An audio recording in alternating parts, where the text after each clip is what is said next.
Hey guys, it's Sonny again. I'm here in an online call with two people of the band NOIR ADDICTION. Hi, first of all. Nice to meet you. Hi. NOIR ADDICTION, you're a band from Italy. I think you are three people normally. Yeah, But we are no, like Sonny, Roberto, and Nessie. He is not here now, but yes, we are like it's a three-pieces band. great. And can you tell me what your parts in the band are? Which instruments or? Okay, so singer, and when we record music, when we work on music, like I do synthesizer programming and guitars and everything else, but live I do sing, and he plays drums, and then we got Nessie playing keys, and we got Alberto playing guitar. Cool. And how would you describe NOIR ADDICTION to someone you meet at a bar, for example, who never heard of you? Noir Addiction is a mix between like industrial rock, alternative, and it's very cinematic. There's fashion in it too, and it's a fun project, but way deeper than what sometimes people think about. Maybe if you look at our videos, you just think it's a. I'm not saying you just think, but you can think like it's about fashion and something that is kind of commercial, but there are tracks that are way deeper than what most people think. So it's like some underground, but you have some commercial elements in it. We definitely have like let's say catchy more than commercial, but like electronic elements, especially because we do love that in our music. But there are tracks that are also more introspective that we so far we didn't bring out, but it's a big part of the band, and the cinematic side of the band is really big too, and I think you can see it from the videos. So it's always kind of hard to explain what your band is about because I hate giving a label to the band. Yeah, sure. It's kind of like I love a lot of music that is underground music. It's considered like that, but I also love a lot of pop. So it's kind of like it is hard to put it together because people are usually on the left or on the right, and sometimes you kind of like to mix them up.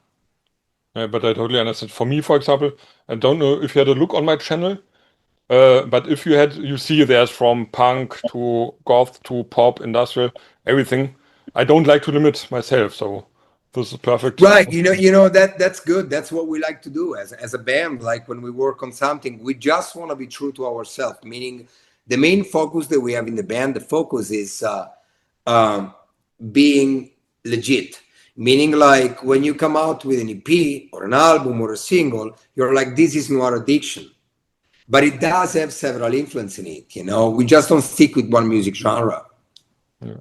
And do you have some examples, for example, for artists you like that influence you somehow in your life? For sure. Like for example, I love Nine Inch Nails, and but I love Nine Inch Nails. I love Depeche Mode, which most of the time you find the same crowd in it, but they are actually very different. Mhm. I mean, it's kind of like you do have those elements that represents both of the worlds, but at the same time, Nine Inch Nails it's way heavier. It was way heavier, and I mean, I have a huge love for Trent Reznor because it's like he was able to bring those industrial elements to a bigger audience.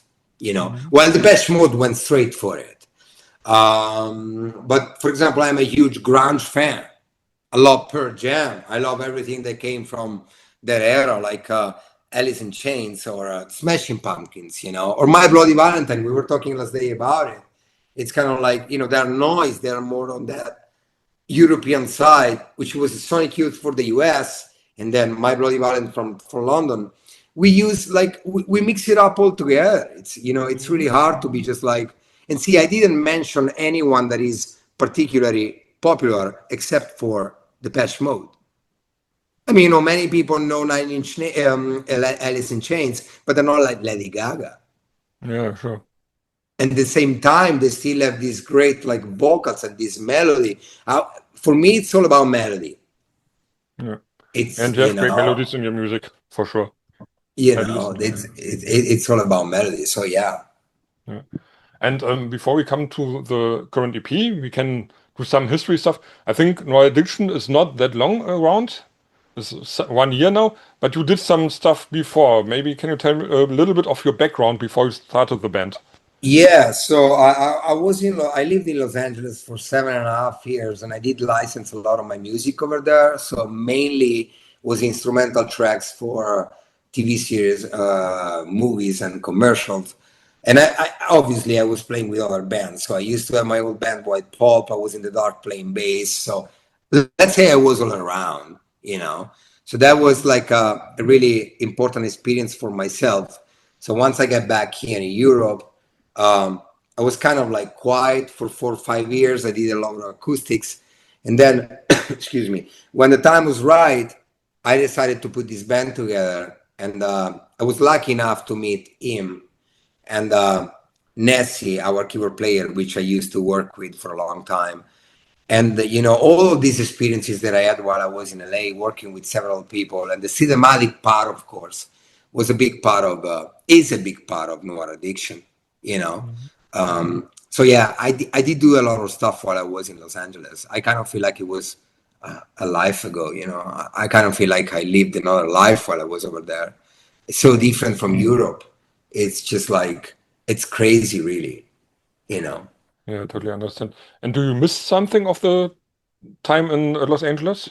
I miss everything about Los Angeles. It's like it's just like my lifestyle and the people I know over there and the experiences. It's just like Los Angeles. I will always have that in my heart, which it doesn't mean I won't go back. I mean, we will go back to play shows for sure. I'm positive about that, but it's just like it had a completely different vibe for myself, for my environment, for everything I was living. You know, it's just a great city, which I think I don't think is for everybody, but I think if you are the right person to be there, it's just like the fucking best place in the world to be in.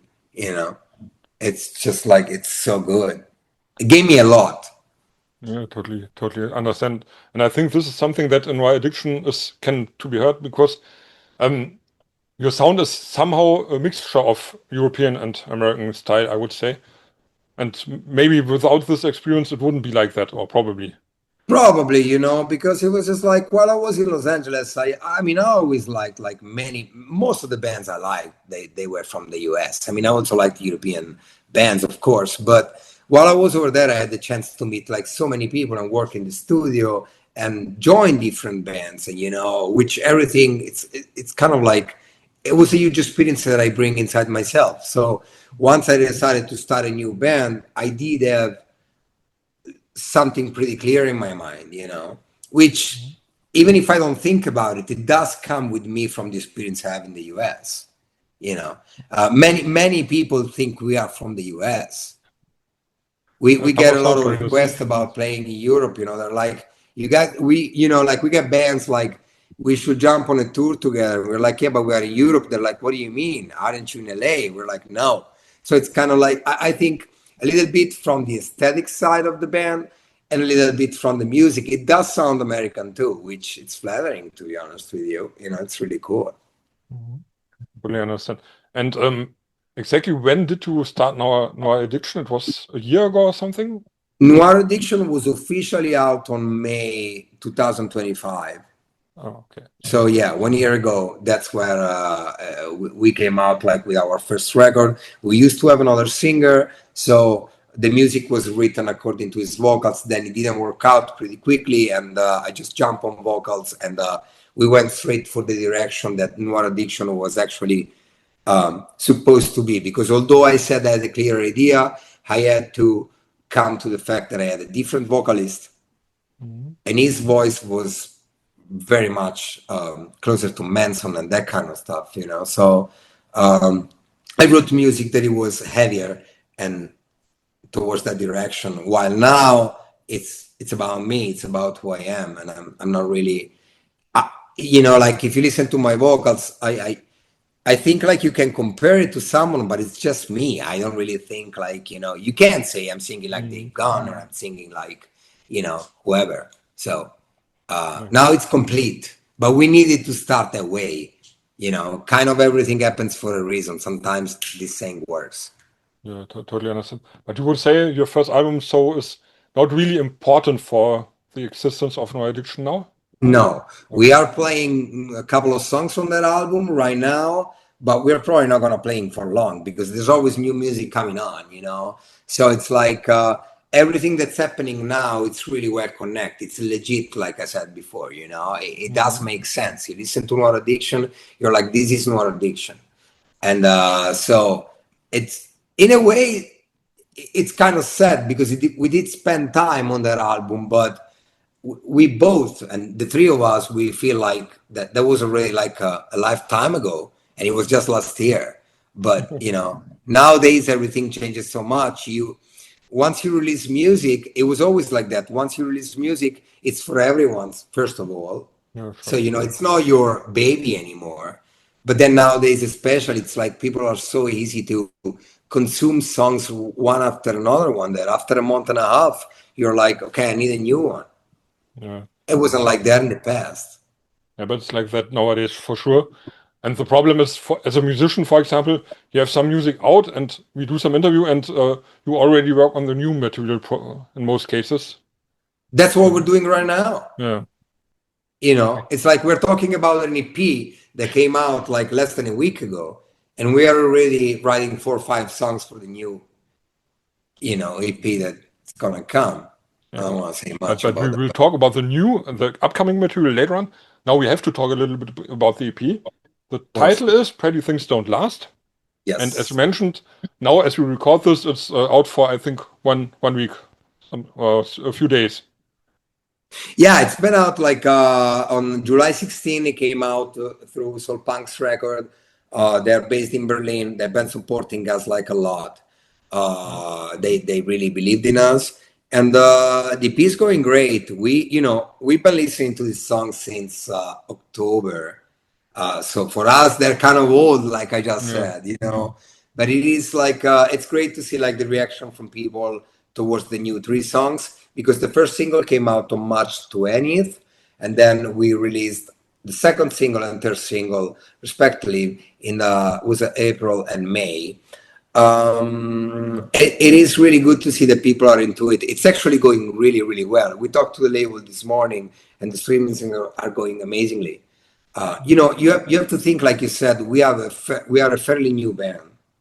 So for us, it's not that we wouldn't like that, but you know, we don't expect 500,000 streamings tomorrow morning. So for us, when we see that the entire EP had 100,000 listeners, it's a huge goal, you know. Yeah, totally. It's really flattering. It's like seeing people that are really into it. They're like, hey, I love those lyrics, love the vibe, I find myself in it. Or buying your T-shirt on whatever, you know. We're not even on national tour right now, so you know, it sounds small, but it's actually a lot for us.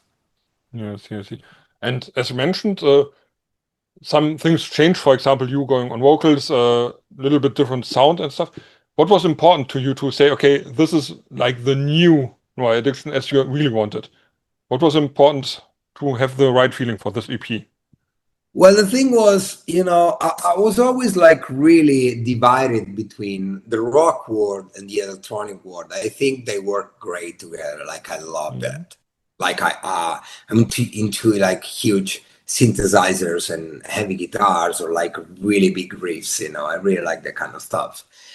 We couldn't do that before, so it was always like on my mind. We actually thought we had one song in the previous album which was closer to what we're doing now. We were like, we should write more songs like that because we really enjoy when we play those songs.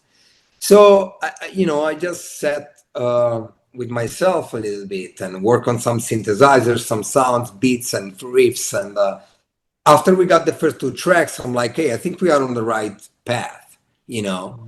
And I talked to him first, and then with Nancy, and we were just like, yeah, it's just like, this is the good vibe. It came naturally. We didn't feel like it was forced. It didn't feel like you have to sing that way, you have to play that way. Everything felt really natural. Like he's amazing on drums, and sometimes, you know, he plays parts that are really, let's say they are easy, they go straight, you know, just straightforward, but the touch, like whatever he puts inside the soul, it just fits like all together with the band. That I think that's the most important part, and that's what it actually came out on Pretty Things Don't Last. I think, you know, I don't want to sound cocky again, but it's kind of like, I think we did a good job with that. I'm happy with that. We're happy with that. I totally understand, because it's really cool. Has the Thank you. title a deeper meaning, Pretty Things Don't Last? Because it's not a song on it. No, I think it's a way of looking at life and realizing, like, after many years, that actually pretty things don't last. I mean, it's like, maybe for someone that can happen, but I really don't believe in that. I think there are like certain things that are so special, excuse me, they are so special that they are meant to be lived in that specific moment, and they're just going to be a memory. And but they're not going to last. I mean, they're not going to be real for the entire life. We move on, we go through experiences, but there are not many experiences, in my opinion, that we can remember in a proper and strong way, something that sticks with us. I'm very nostalgic about the previous things of my life, and they didn't last, so pretty things don't last. Do you have some example for some pretty thing you really miss nowadays? Well, love most of the time don't last. I mean, think about it. We grow up. I'm 45 years old. During the years, I had my things, and it's kind of like you meet a lot of people, right? Mhm. And I mean, it's not about being heartbroken. It's about what you really think, what you really believe. You have that moment. You have that special. You think you're special. You think your relationship is special. You think whatever you're living is special, and then it just goes away. Like it was never in your hands. But that happens with a job. That happens with friendship. Sometimes you're just living the best time of your life. You don't even know it.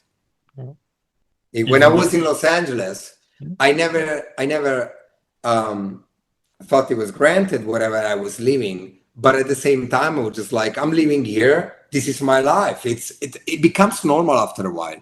But then after 10 years, you think about it, you're like, there was a scene, there were certain people, there were certain situations that now they're not around anymore. And that was part of having the best time of your life. Yeah, totally. It's actually, sorry, go ahead. I was just thinking about NOIR ADDICTION is new, and hopefully it will last long, but it won't last forever. It can't, because some But see, I know, but NOIR ADDICTION, and I'm not just trying to make it up. NOIR ADDICTION, that's not a pretty thing. Like NOIR ADDICTION is your art. It's something that comes from inside. Music is something that comes from inside. Music is disconnected, in my opinion, from the love you're gonna find. It's disconnected from the people you're gonna talk. It's disconnected from the job you're gonna find. Music is something you are either born or not. You want to call it talent, you want to call it luck, you want to call it whatever you want, but it's something you have inside yourself. That's you. I don't even make that part of the circle of the pretty things. That's just a thing that exists. And for me, that's not part of everything I mentioned right now. Because I know it's obvious what you just said. Pretty things don't last. So you have a good band, you like your band. Let's hope that it's gonna last, which makes sense. But my idea about it was more about the experience I had in my life, about everyone and every situation you find yourself in, that it wasn't conscious, it wasn't from your heart. It was just the people you meet, like you and I. We could walk tomorrow morning on the street, I bump into you, and it's not on me. I can't control that, but I can control the music I have inside. So that's gonna last. That's gonna last. Maybe not for other people, but for me, it's gonna last. And hopefully, even after the band, and after you, when one day you are not around anymore, the music will last on. Hopefully. I really hope so. I really hope so, because that's that I was recently asked about that. Like, hey, what would you like people to feel like when they listen for the first time to NOIR ADDICTION? I would like for them to listen to. Sorry, I'm asking myself a question that you didn't do. I'm just hoping that people feel connected with the music, like I always did, like we always did. I mean, him and I, we talk a lot about music and bands, and there's like sometimes he tells me his point of view towards certain bands or certain sounds. The connection he has, it's not normal. It's something that is really, really strong, It doesn't happen to everybody. And so I hope that some people are gonna, for a reason or another one, let it be the lyrics, let it be the music, they're gonna be connected with us. It's gonna stick with them. That's the main point for an artist. It's my point of view. Yeah, totally. Great. And as you mentioned lyrics, for example, so all these thoughts, do they reflect in the songs and the lyrics of the songs? Or They do. what are the core topics maybe of the EP?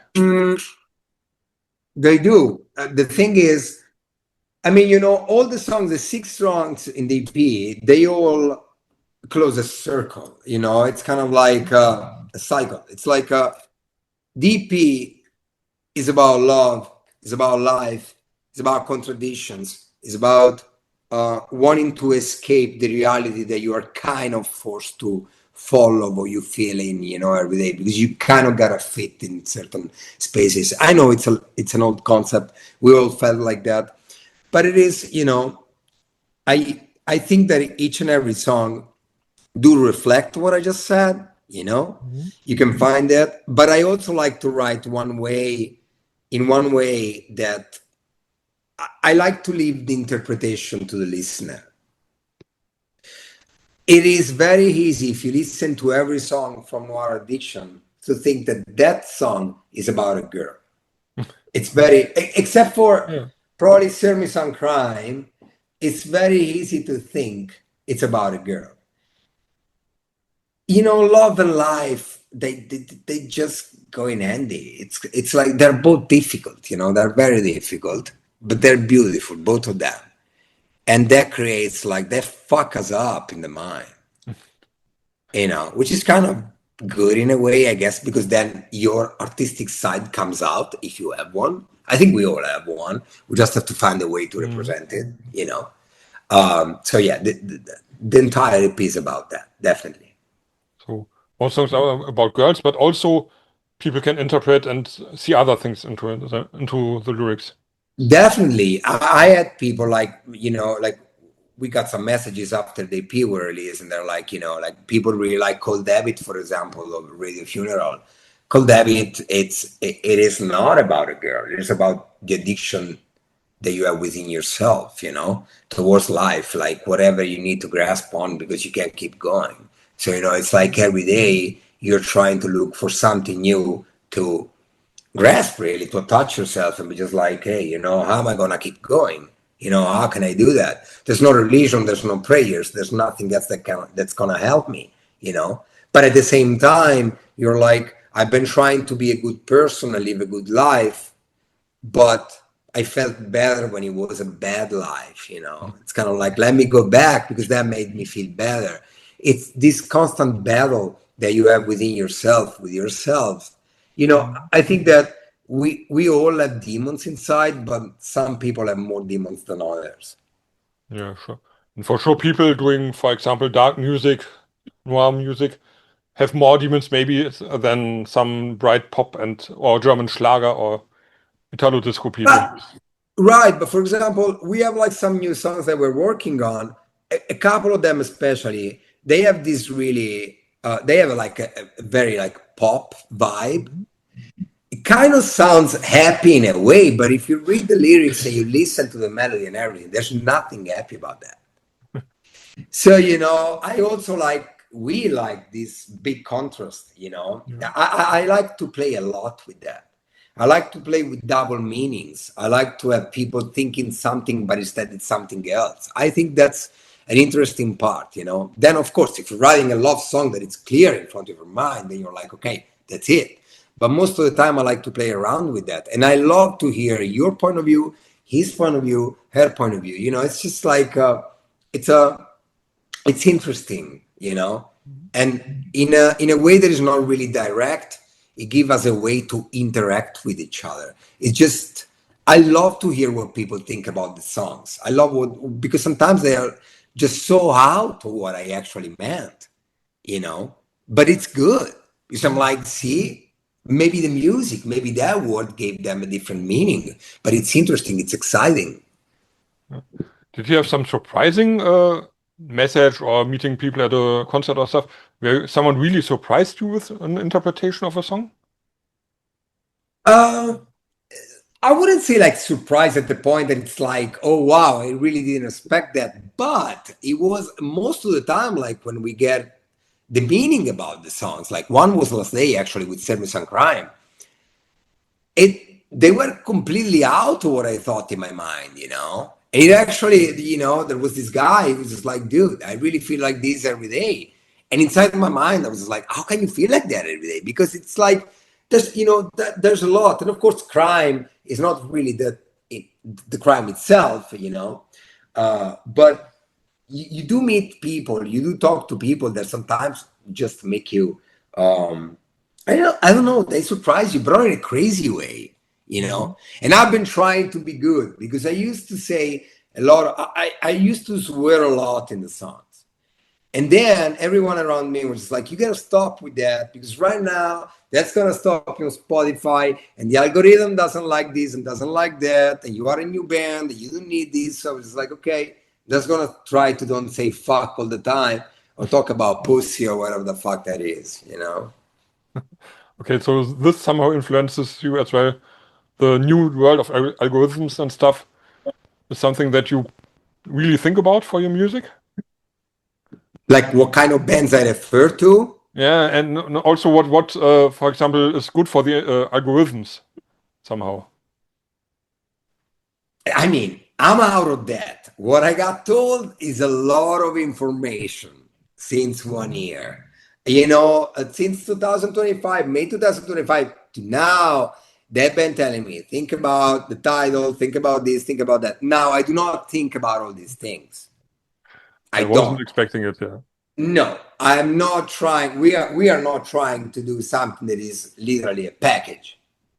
But I was told that, which is kind of interesting because it's like it does take away the surprise and everything for yourself. It's literally like if you sit down and you're like, I would like to draw on this, but I'm not gonna do this. I'm gonna do it in a different way. It's like it does take away your art. But I can see why for many musicians, especially for the youngest one. I mean, I'm not new at this, but I can see why people get forced to act in a certain way, because it's like a law. It's like when they told you that you were a kid, they were like, you had to grow up. When you grow up, have a job, get a girlfriend, get married, have kids.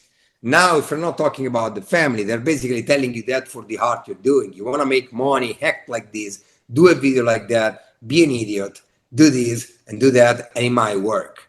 It's actually like ruining the world.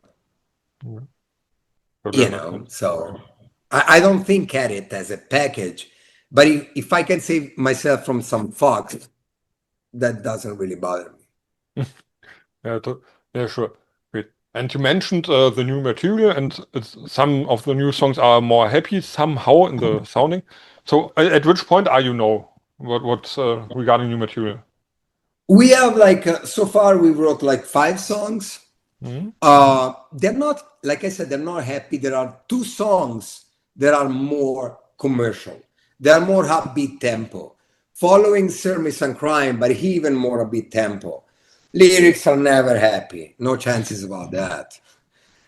It's kind of like, if it sounds happy, they're sarcastic. There's something dark behind.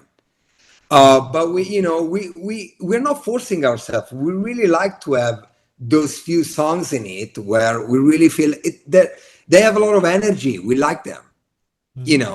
I mean, we could write an album that is extremely dark. I guarantee you. Like we could do that. It's like boom. We don't want to because again, Noir Addiction. That is the name. It is having an addiction for everything that is noir in a way, but at the same time, you have an addiction about being creative, So it does take the whole world. So whatever we feel like it's good for us, it makes us feel good. We want to mix it up. We don't care. We don't want to be just one song. We want you to, yes, feel like this is Noir Addiction, but okay, they felt like doing that song and it's them. So far, we're really happy with that. I can't say much about it, but we're going to join in the studio soon. Yeah.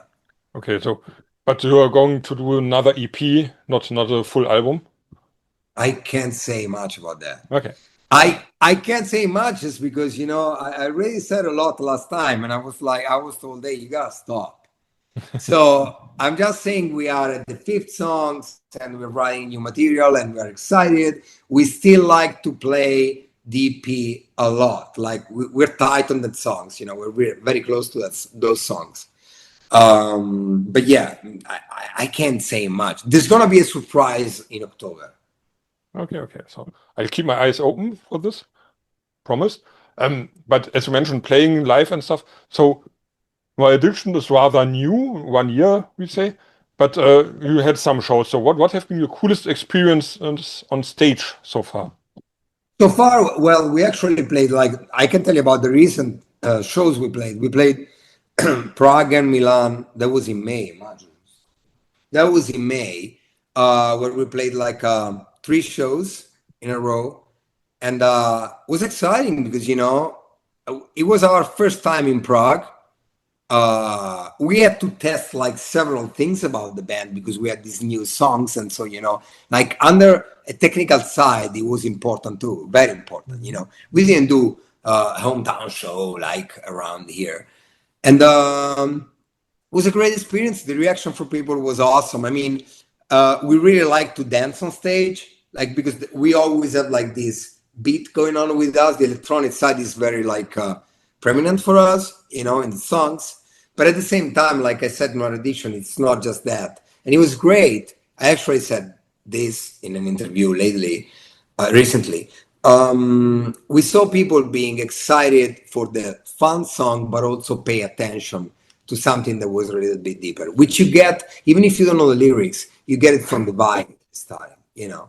So seeing people being at the show, staying there from the beginning till the end, talking to them at the end, and seeing them being really into the band, that was like, you know, a really great experience that we had lately. We didn't have any crazy moment on stage. I love the fact that in Prague, we could smoke in the backstage. That was something that doesn't happen, like, and we smoke a lot. It's, Yeah, you know, I've seen somehow you like your cigarettes.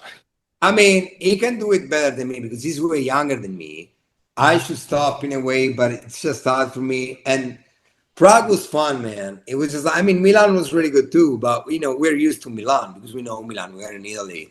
Prague was just like a really good experience under like different point of views, and people were great, you know. What I love is when you see like you just meet people that are there being genuine, they like your music and they're into it. It's just like makes you feel good. Yeah, totally. But it's I have talked to several Italian bands from the dark scene and stuff, and most of them tell me there's not a big dark scene in Italy. What is your experience? Do you have something like this, or is it at least growing at the moment? How would you say it? No, I don't think there is like a big scene on that. I don't think there's a scene at all in Italy. I mean, everything is about trap, it's about rap, it's about like whatever is going around in all the world, you know. And Italy was always behind everything else that was cool. I mean, that was always my point of view. It is my country. I was born here, but I also left for a long time. Uh, Partially because of that. I mean, War Addiction wasn't born to play in Italy. We didn't even think about it. I mean, we are probably going to play a couple of shows, but Italy is so small and there are not many clubs. There's not such a big scene. Besides, it's really hard to book a show with someone. It's just, it's like the other bands told you, it's really hard, you know. And our addiction was just like we want to leave Italy and just, you know, go outside and enjoy here it's good just to spend a few days and just, you know, if you want to chill, but there's nothing like really serious like all around the world. And I don't care whatever Italians are gonna say about this, but it's just it's a fact. It's the way it is. It was like this in the 90s too. I mean, the 90s, or, you know, I remember early 2000, you were gonna go out and playing shows. You were playing in Germany was a reaction. Italy was another one, you know. Then of course, if you are a huge name, you come here, it doesn't really make a difference for you. But for a band that is not at that level, it doesn't make you know, it doesn't make any sense to play here most of the time. Yeah, totally see.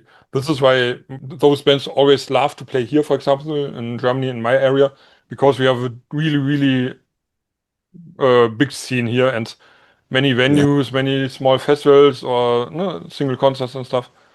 So probably yeah, because people, over there, you guys are into it. Over there, you guys make an effort about doing that.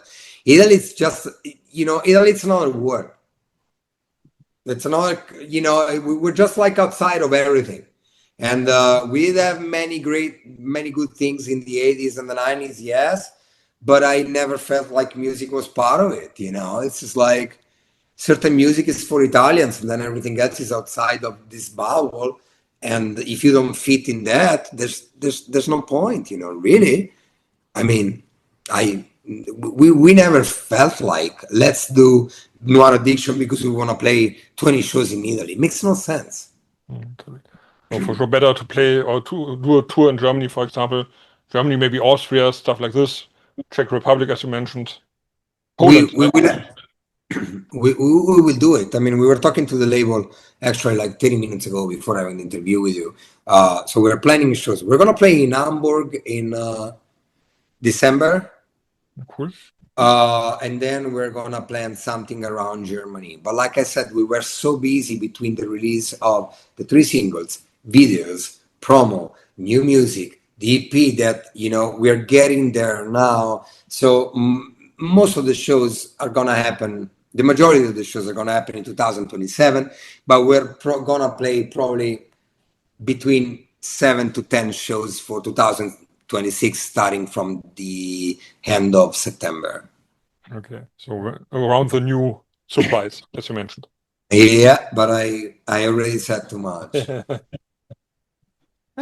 I have to do something journalistic stuff to of course, get so things out. that it's your point, it's your job. Yeah. Just kidding, but it's cool to know. So if you're around, I for sure will come and do some pictures and maybe some other talk. Are there other things coming, like a video in the near future or something? So our new music video came out in Giugno? 15? The 15th of June, like money for the 15th of June was Money for the Honey, our latest single. For this EP, this is another thing I can't say, but for this EP, there's not gonna be, let's say, an official video, but there's gonna be something else. Oh. So, but then, everything, let's move it to October.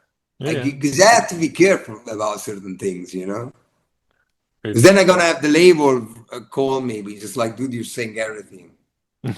No, this is fine. But the cool thing about this, now people get curious and have to watch your social media stuff and see what's coming. So this is what we want. Follow you and great. Cool. And I think now we have lots of the stuff we can talk about. Did we miss something from your side? Did I miss some important topic about my addiction? I think you covered it all. I mean, it's just like we're really happy about what happened in such. It's really short amount of time since everything started. Officially, in my mind, in our mind, because we talk about that, everything started on March 20th, 2026. So it is very short, although the band existed from earlier, like I said. And the results we got so much, like the attention from people, that's that's good. We really love to just engage with the audience. We work a lot for this. Like, we are the kind of band that is really focused and really interested in doing everything better and, just move on and do things better. So it is good to see the results because, when you're going to work on something, at least I don't keep it for myself in the closet. I like to release whatever we're doing and we try to do our best for it. So I just wanted to thank everyone that's been following us, that's been close to us. And, the messages, we get a lot of messages that are good, it's encouraging. And although you're doing it because you really want to, so messages or not from people, you will still doing it, but it does help. Yeah, totally. Great. And I'm looking forward. I will keep in contact with you and we'll see where we go together and maybe have some more talks in the future. Do you have some greetings for the people outside or for someone you love? Oh, I don't know. I'm just like happy about everyone that's been around us and that's been supporting us, you know. But I don't think there is one person that you can be just like, it's just like a few, let's put it like this. A few people have been really good to us, have been helping us. And so we're sending out much love to those people. This is the most that I can tell you, to be honest with you. But this is really cool. This is good for Yeah. good heart from you. Well, So great. Then thank you for the nice talk. thank you so much. Thank you. People outside, thanks for watching NOIR ADDICTION. Really cool new band. I totally can recommend. Great EP. Check it out. And I say bye-bye. Cheers. Thank you. Bye. Bye. Bye. Thank you. Thank you.